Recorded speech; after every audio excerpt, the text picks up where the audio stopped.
Monsieur Ouin, l'usine Renault de Flins a été réouverte ce matin avec le concours de la police. Une mesure de cette nature n'est-elle pas contraire à ce que l'on attend habituellement de la régie Renault? Il faut replacer cette mesure dans son cadre. Nous avons organisé mardi matin 4 juin un vote. Celui-ci n'a pu avoir lieu parce que le piquet de grève s'y est opposé. Or, 80% du personnel appelé s'était présenté pour voter.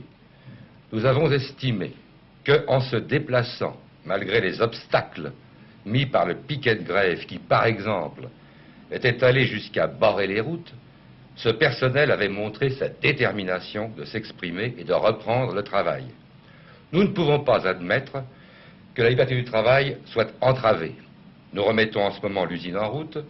La rentrée progressive du personnel montrera que nous avons eu raison. Dès demain, l'ensemble du personnel est appelé à venir à Flins aux heures habituelles, les transports étant assurés. Mais dans tous les secteurs, dans toutes les usines, des négociations ont été entreprises dès le départ. Pourquoi la régie Renault n'a-t-elle pas engagé de négociations? Puis-je vous dire que nous n'avons jamais cessé d'avoir des contacts avec les syndicats. Mais, malheureusement, il nous est apparu que nous ne pouvions pas trouver un terrain d'entente. Au début, nous avons très vite constaté que le mouvement était général et dépassait très très largement le cadre de Renault. Ensuite, vous avez vu, comme tout le monde, que le mouvement avait pris un caractère politique. Nous avons pensé à ce moment-là que même si la régie engageait des négociations, elle ne pourrait à elle seule remettre la France au travail. Nous ne sommes pas si présomptueux. Durant toute la période, en tout cas, nous avons vu que les revendications présentées étaient littéralement folles. Salaire minimum de 1000 francs pour Renault et pour Citroën, soyez en passant, contre 600 francs ailleurs. Retour immédiat aux 40 heures, retraite à 60 ans, mensualisation de tout le personnel, etc., etc., j'en passe. Accepter ces demandes, ou même une partie d'entre elles, aurait eu pour effet de conduire notre économie au désastre.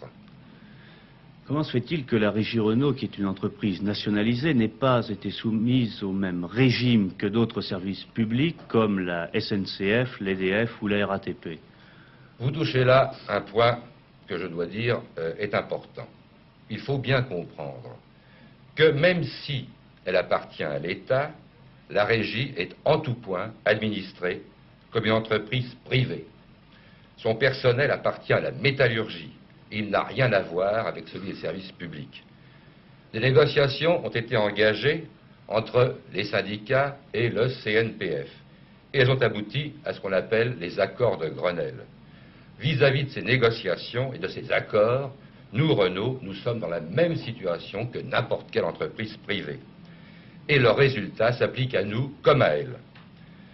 Des responsables syndicaux d'un niveau relativement élevé ont dit, paraît-il, que la régie pouvait payer et que, pour ce faire, elle n'avait qu'à cesser de payer ses impôts ou de verser des bénéfices à l'État.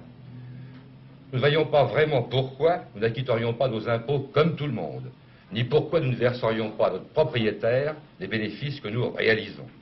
Nous avons toujours tenu à être sur le même pied que les entreprises privées avec lesquelles nous sommes en concurrence. Et pour elles, comme pour nous, le problème est de maintenir l'équilibre financier.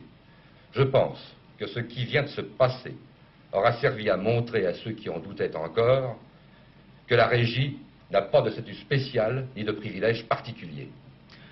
Vous avez parlé tout à l'heure des accords de Grenelle. Est-ce que la direction que vous représentez ne peut pas faire plus que les accords de Grenelle? Non. Encore une fois, nous sommes dans la concurrence. Nos seules ressources viennent de la vente de nos voitures. Nous ne les vendrions plus si nous augmentions nos prix de manière excessive. Notre situation est d'autant plus sérieuse que la régie exporte plus de la moitié de sa production. Pourquoi voudriez-vous que les Allemands, les Belges, les Anglais, les Tchèques nous achètent des voitures si elles sont trop chères? Or, les charges des accords de Grenelle sont très très lourdes. Si nous vendions moins, notamment à l'étranger, nous aurions des problèmes d'emploi dont la classe ouvrière serait la première à souffrir. Vous savez, Pour en revenir à votre première question, il est vrai que la régie a une politique sociale et qu'elle l'a appliquée sans défaillance. Mais elle prend des initiatives seulement quand elle peut le faire, sans attendre que la chaudière explose. Nous avons toujours dit au gouvernement, au patronat, aux syndicats, que la vraie politique sociale est une politique consistant à aller au-devant des revendications, mais progressivement, très progressivement. C'est la seule méthode que peuvent supporter les entreprises et l'économie du pays. Aujourd'hui, nous avons une explosion dont l'économie française souffrira. Il faut maintenant ramasser les morceaux. L'important est de reprendre le travail le plus vite et le plus complètement possible.